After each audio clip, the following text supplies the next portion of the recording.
Hello friends, नमस्कार। कैसे हैं आप सब। मैं आपका अपना साथी शिवशंकर मिश्रा लीगल दर्पण चैनल में स्वागत करता हूं। फ्रेंड्स, मैं आज बात करने वाला हूं कि आईपीसी 498A के अंतर्गत किस तरीके से आपको ग्राउंड मिलता है और उस ग्राउंड के बिहाफ पे आप जो है अपनी पत्नी से छुटकारा पा सकते हैं, डाइवोर्स ले सकते हैं, तलाक ले सकते हैं। तो इस टॉपिक को आज मैं बताऊंगा, तो इसे जानने के लिए वीडियो को लास्ट तक देखिएगा और वीडियो देखने के बाद अच्छा लगे तो चैनल को ज्यादा से ज्यादा सब्सक्राइब, लाइक और शेयर कीजिएगा। तो आइए फ्रेंड्स जानते हैं। फ्रेंड्स, आए दिन देखने को मिलता है कि अक्सर पत्नियां जो है झूठे फूटे लड़ाई करके पति को परेशान करके और मैके चली जाती है। पति को इस तरीके से परेशान करती है कि आप हमारे साथ अकेले में रहिए, अपना अकेले रूम लेके रहिए और अपने शहर से दूर रहिए, दूसरे जगह रहिए, आप अपने माँ बाप के साथ नहीं रहिए। और इस तरीके से यदि पति जो है इस चीज को नहीं मानता है, इस बात को नहीं मानता है, उसके बाद जो है अक्सर पत्नियां लड़ाई झगड़े करके मेंटली टॉर्चर करते हैं पति को बुरे तरीके से और उसके बाद अपने मैके चली जाती है। मैके में कुछ दिन रहने के बाद उनको धमकी देती है कि मैं वापस तो नहीं आऊंगी, उल्टा आप पे आईपीसी 498A का केस करूंगी। अब ये केस करने के बाद क्या होता है कि अब पति परेशान हो जाता है, लेकिन पति को अब परेशान होने की कोई बात नहीं है क्योंकि सुप्रीम कोर्ट का जजमेंट है, उसका मैं लिंक डिस्क्रिप्शन में आपको दे दूंगा, आप खुद उसको पढ़ लीजिएगा, समझिएगा। उसमें जजमेंट में ये कहता है कि यदि पत्नियां आप पे झूठा आईपीसी 498A का केस लगाती है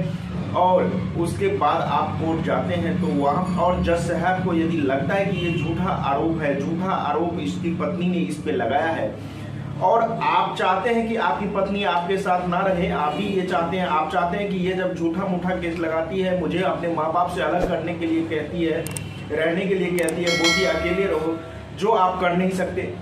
माँ बाप के साथ ही रह सकते हैं, उससे अलग रह नहीं सकते। तो आप भी चाहते हैं इस तरीके से कि अपनी पत्नी से छुटकारा पाए, ऐसे जो झगड़ालू पत्नी है उनसे दूर रहे हम, और आप चाहते हैं कि उनसे डाइवोर्स ले लें। तो इस स्थिति में क्या होता है कि आईपीसी 498A में जो आप पे झूठा आरोप लगाई है, झगड़ा की है, आपके साथ लड़ाई की है, आपको मेंटली टॉर्चर की है, ये क्रूरटी माना जाएगा, क्रूरता माना जाएगा। पति के लिए ये क्रूरता माना जाएगा जो कि पत्नी के द्वारा दिया गया है, पत्नी को द्वारा किया गया है, पति पे अत्याचार जो किया गया है, ये इस तरीके की। तो पत्नी क्या है, इस तरीके से अपनी जाल में वो खुद फंस जाती है और पति को एक आधार मिल जाता है, ग्राउंड मिल जाता है तलाक लेने का, अपनी पत्नी से दूर रहने का।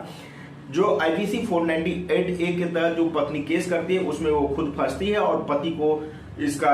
आधार मिल जाता है इस केस से, और उसमें कोई आपको एविडेंस करने की जरूरत नहीं पड़ती है। और ये क्रूरटी बेसिस पे जो है आप जो है कंटेस्टेड डाइवोर्स ले सकते हैं, एक तरफा तलाक के लिए पिटीशन फाइल कर सकते हैं इस आधार पे।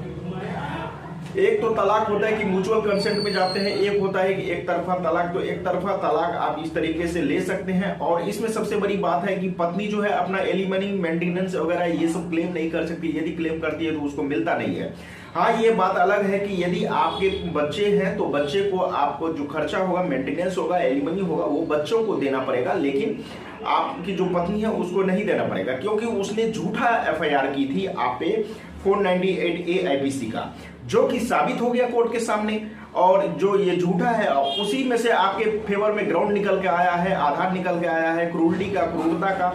तो इस तरीके से आप उसके बिहाफ पे कंटेस्टेड डाइवोर्स के लिए पिटीशन फाइल करें और अपनी पत्नी से अलग हो सकते हैं। तो ये कुछ जानकारियां थी जो आपको मैं सोचा कि दे दूं, और जो पति परेशान है अपनी पत्नी से वो इस तरीके से इस बिहाफ पे अपना तलाक ले सकते हैं पत्नी से, क्योंकि जैसे ही वो सुनते हैं कि आईपीसी 498A का हम पे केस करती है तो पति लोग घबरा जाते हैं। भाई, घबराने की कोई बात नहीं है। यदि आप भी चाहते हैं कि आपकी पत्नी आपसे अलग हो जाए और वो बार बार आपको परेशान करती है तो आप परेशानी ना सहें, उसके ग्राउंड से, उसके एफआईआर से ही उनको उसी जाल में फंसा दें और आप एक अच्छे वकील साहब को अपने केस में पैरवी करने के लिए अपॉइंट करें और इस तरीके से उससे आधार निकालें और अपने तलाक के लिए जो है आप पिटीशन फाइल करके क्रूरटी के बेसिस पे, जो कि आईपीसी 498A में से निकलता है, ग्राउंड निकलेगा और आप तलाक ले सकते हैं। नहीं, यदि पत्नी चाहती है कि मैं म्यूचुअल में डाइवोर्स ले लूं मैं आपसी समझौते के आधार पर डिवोर्स ले लूं। तो यदि दोनों का सहमति बनता है तो ठीक है, यदि दोनों के सहमति के आधार पर नहीं होता है, वो चाहती है कि नहीं मैं डिवोर्स भी ना लूं, मैं अलग भी रहूं, इससे मेंटेनेंस लूं, इससे पैसे किसी तरीके से ऐंठता रहूं, पैसे लेता रहूं, तो इस तरीके की बात नहीं चलेगी। अब कानून जो है वो जग गया है, सुप्रीम कोर्ट अब जग गया है, सुप्रीम कोर्ट अब सब कुछ देख रहा है, क्योंकि लेडीज के फेवर में ही ये जो कानून था लेडीज के फेवर में बनाया गया था, लेकिन लेडीज जो है उसका मिसयूज करने लगी है, वो उस चीज को मिसयूज करती है, उसको यूज में नहीं लाती है, उसको गलत तरीके से उसका यूज कर रही है, अपने पति पे ही वो दिनों दिन हावी हो रही है, जो कि सुप्रीम कोर्ट के नजर के सामने ये चीजें आ गया है। इसलिए सुप्रीम कोर्ट ने इस चीजों को सख्त से सख्त